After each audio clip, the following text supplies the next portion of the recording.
Hello, and welcome again to Life Choices. It's so nice to have you join us.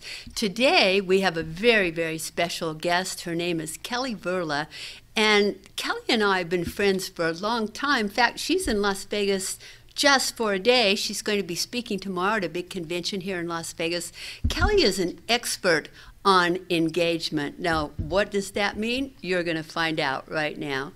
Kelli, welcome. Hey, thanks. Great to be here. Thank you. It's 110 degrees. Yes, it is. It's a bit warm, isn't it? Yeah, but it feels like 120. Well, Kelli, this is Kelli's book. I don't want to give you the shiny side, but we'll make sure you get to see the whole book a little later on.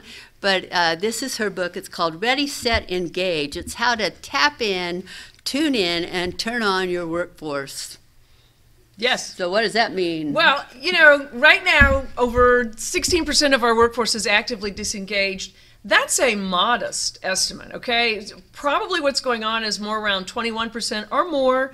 Plus, we've just had pandemic, which means a lot of people feel disjointed. They feel separated. What they just got used to, probably making a great remote, wonderful little cubby and working, and now we've upset the apple cart again. The reason that I talk about engagement is because I am Greek. That is one of the main motivations for me. And as my Greek grandfather used to say, Calliope, there's only two ways to motivate people. You got to know what makes them tick and what ticks them off, okay?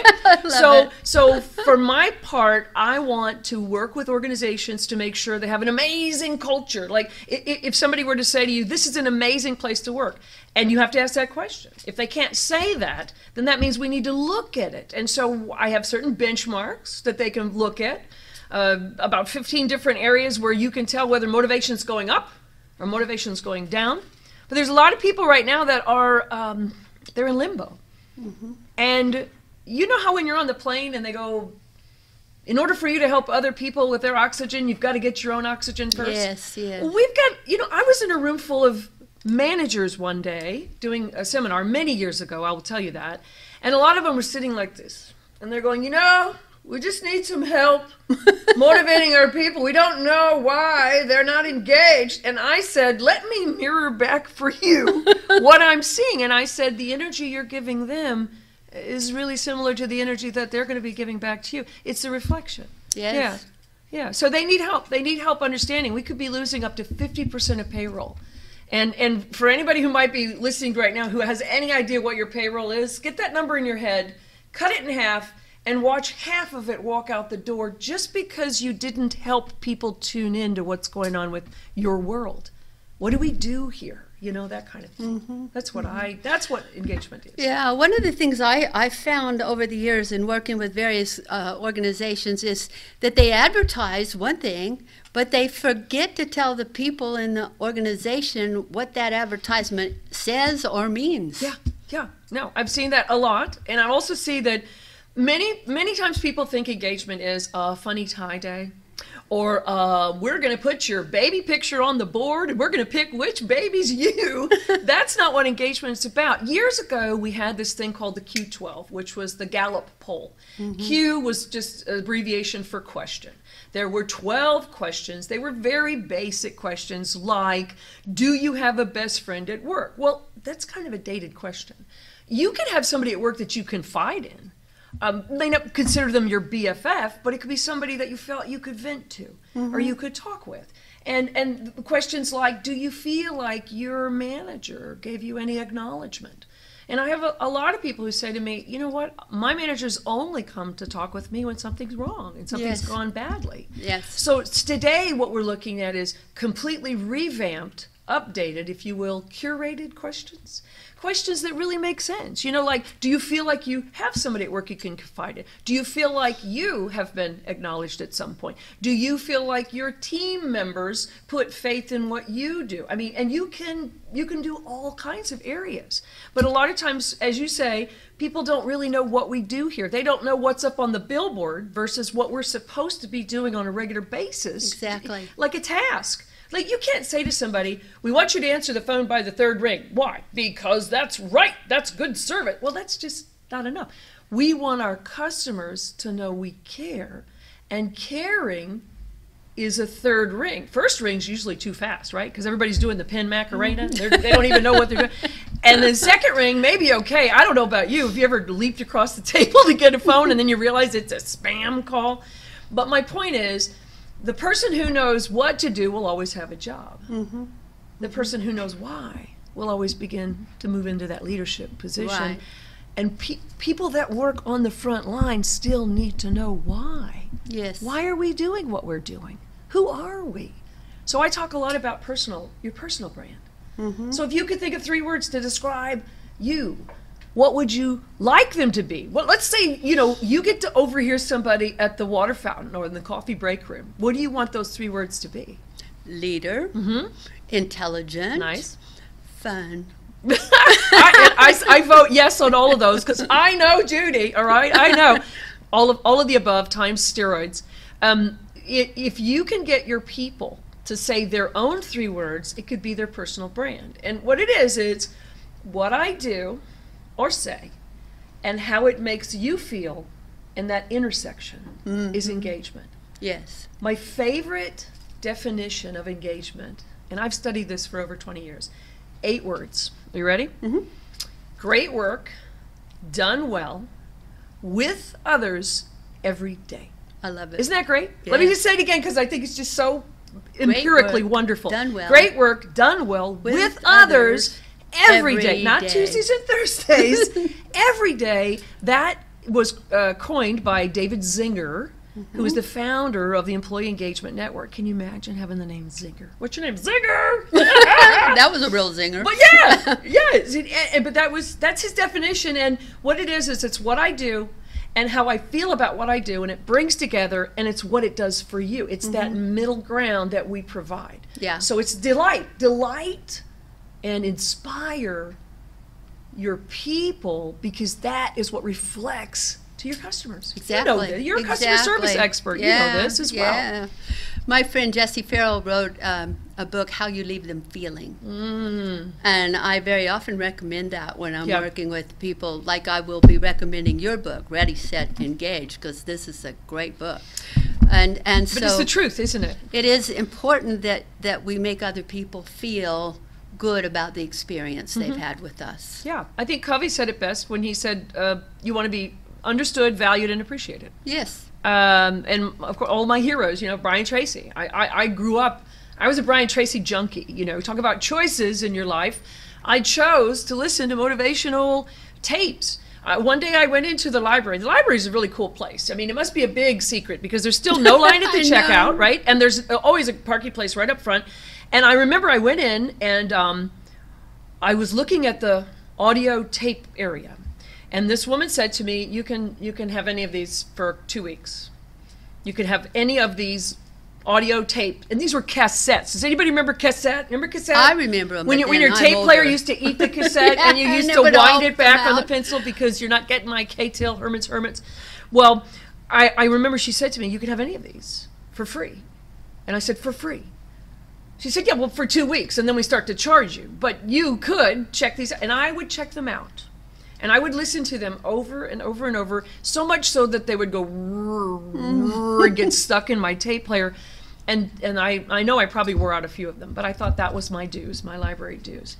But I listened to that. And Brian Tracy also said that you have to imagine that everybody's walking around in an organization, or virtually now, with a sign around their neck that says, notice me, acknowledge me.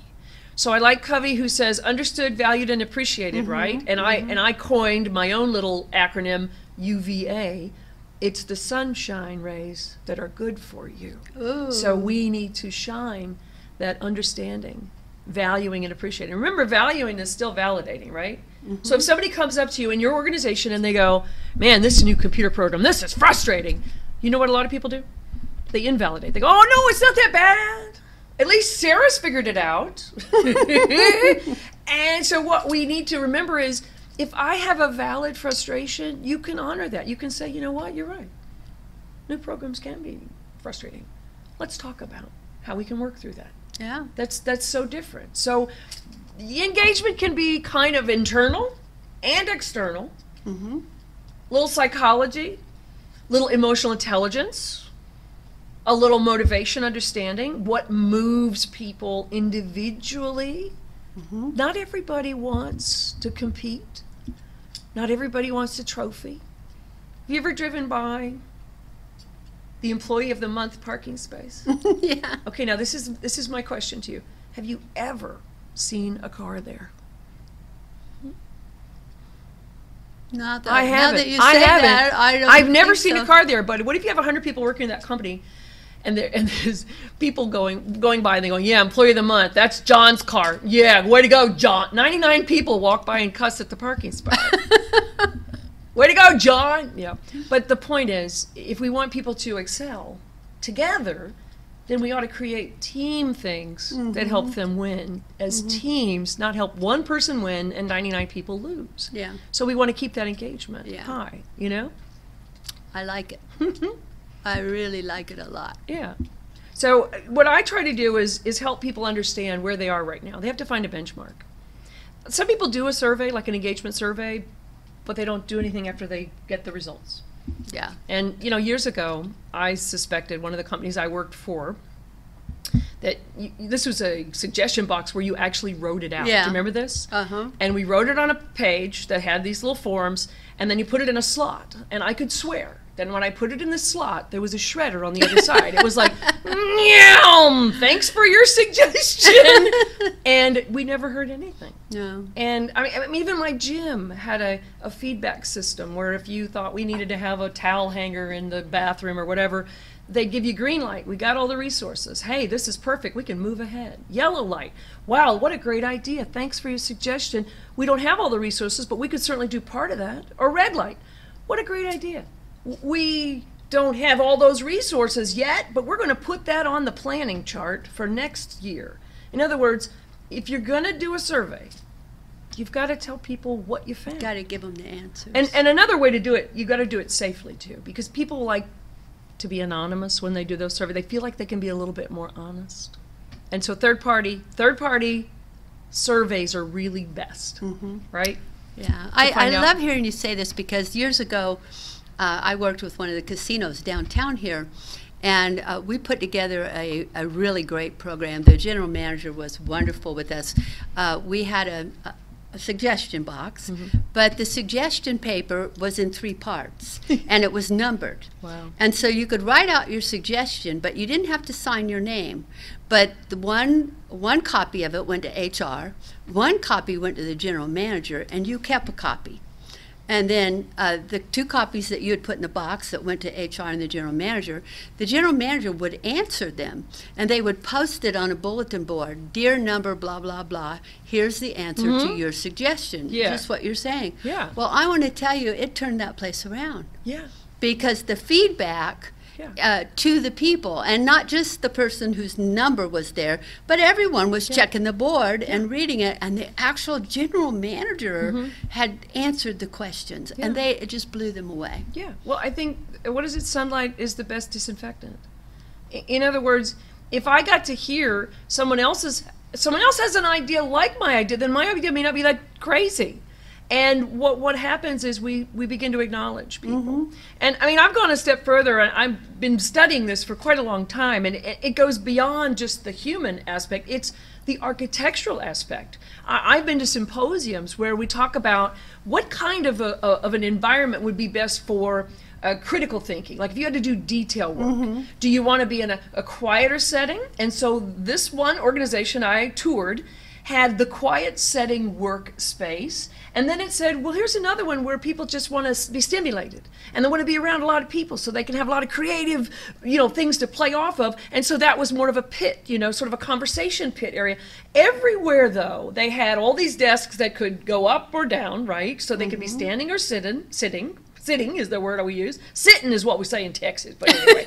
and then they had like a room around the food, which to me, the kitchen is the place where all great ideas come from, right? And you just lean over the sink and you don't even need plates. It's really great. But my point is that architecturally, we don't even think about this, that sometimes we need a little music. Yeah. We need a little symphony to do a certain thing. Or maybe, I kind of like, if I really need to get some stuff done, I like that techno pop stuff. It's like bam, bam, bam. I don't know why. Maybe it's my ADD. But if we can recognize that different people, not all day in the quiet zone, not all day in the crazy loud zone, for different tasks, there's different architectural needs. Environment. Exactly. Yes. Exactly. Yes. So, I mean, and all of that plays in. All of that plays in. But how do you know if your place is in trouble? How do you know if your place is in trouble? What do you think? I think it's when I get up in the morning and think, I don't want to go there. Well, yes, this is huge. It's internal and it's external. But you got to know your benchmarks. You know, part of the benchmarks are people are calling in sick more often. We're getting more complaints from customers or clients because people aren't seeing them through, or they're not giving them the idea that they really care. So all of this plays in. You know, I was at a rental car place. I'm not going to say the name, but I think he was hurrying because his name tag was one of those magnetic ones, but it was upside down, right? Okay. So I didn't say anything, but I went up to the counter and he was like this. Now, I don't usually think that's huge service when they're that relaxed. Doesn't look like they're real medicated, engaged. whatever. And I told him what, you know, I was there and had, you know, the car was supposed to pick it up. And I said, do you have a non-smoking car? And he went, and I thought, this is not engaged. He's not engaged. And I said, don't you care? And he said, ma'am, they don't pay me enough to care. I never heard that before. I've never heard that before. And I said, well, about 20 minutes, they're not going to pay you at all. I'm going to talk to your manager. But that young man didn't realize that nanosecond with me showed so much. I don't really care to work here. I don't really care about your allergies for your non-smoking car.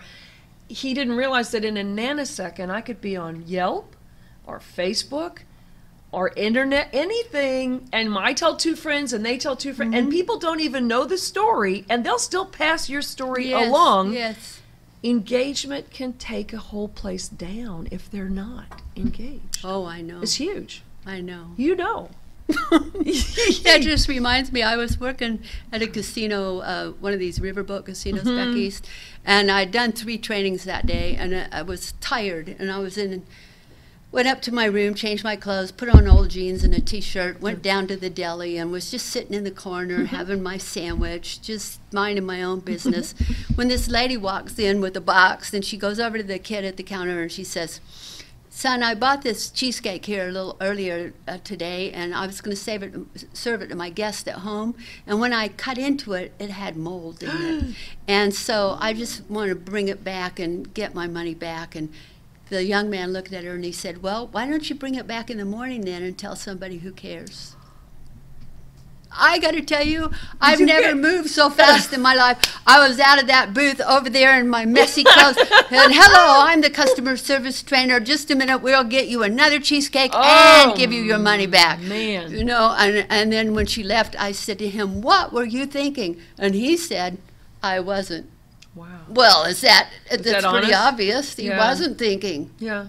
And he probably never did. Well, I can't even, that's like when they're trying to make change for you, and if it doesn't show up on the register, they don't know how to count change they anymore. can't count it back. Well, we're not even teaching cursive in school anymore, but I lament, but there used to be some beautiful writing. I was trying to mail something in the post office the other day, and the girl said to me, could you read off what it says here? And I said, well, it's written really plain. She goes, I don't read cursive. I don't read cursive?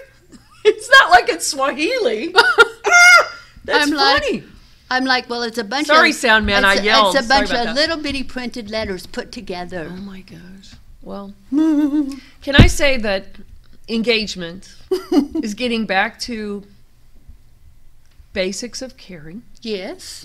It's also checking in with Yes. people, finding out what's up, finding out what they're most interested in, and reflecting that back. I think that's true. Yeah. Yeah. It's really, really true. Well, and not everybody does it, so you'll really stand out if you do.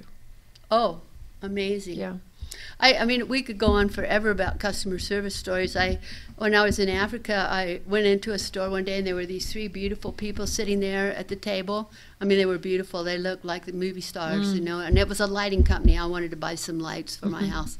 And they didn't get up or They come over. work there. Yeah. And they were watching you. Yeah, come in. Saw you come in. Yeah, And didn't and say they a were word. sitting there. I hate and that. so I went over to them and I said, excuse me, would one of you jump up and say, how may I help you? I said, I'm the customer. I just came in the door. I need some help. Could you just say, how may I help you? And the young man looked at the two ladies and he said, see, I told you when she got out of the car she was going to be trouble.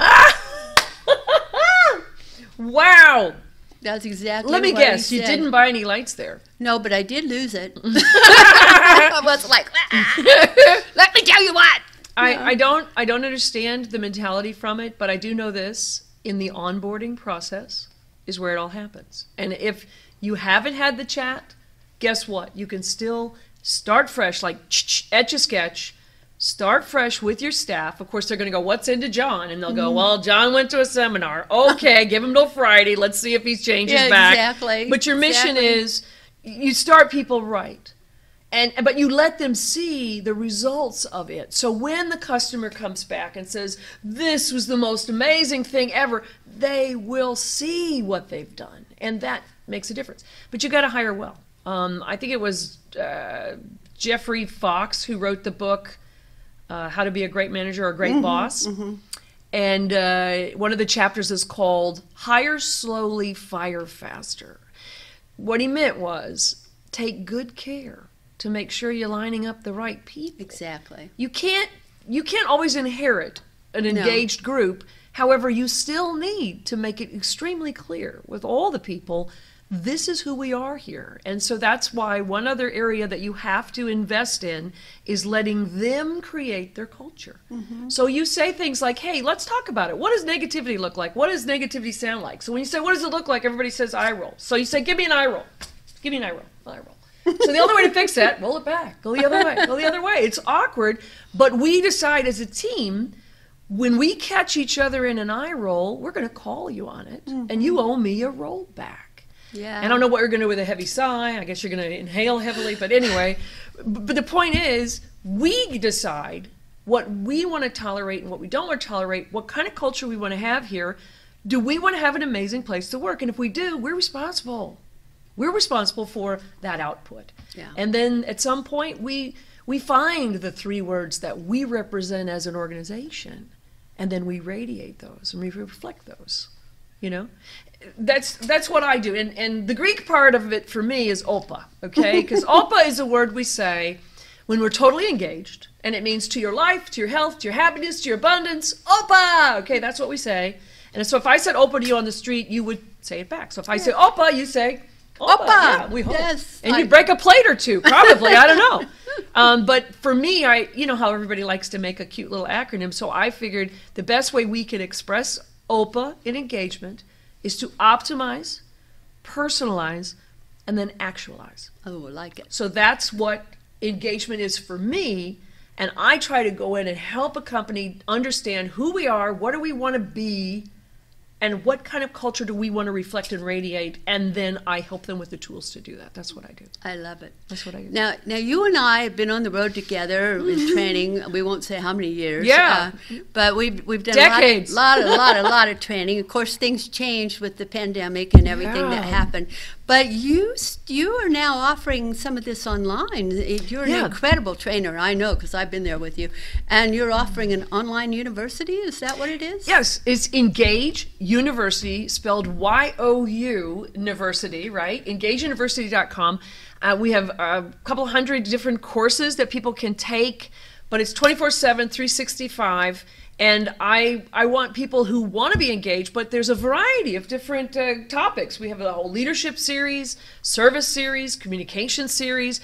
Some of the groups just want to do a special, what's the word when you curate? We can curate a course list for you. And literally, I had one group of administrative professionals who just wanted the Microsoft Office suite. And so they have that available 24/7. If they are onboarding people, they can, boom, go on and grab some really great tips on Excel and how to do it. So I'm excited about it. We just launched.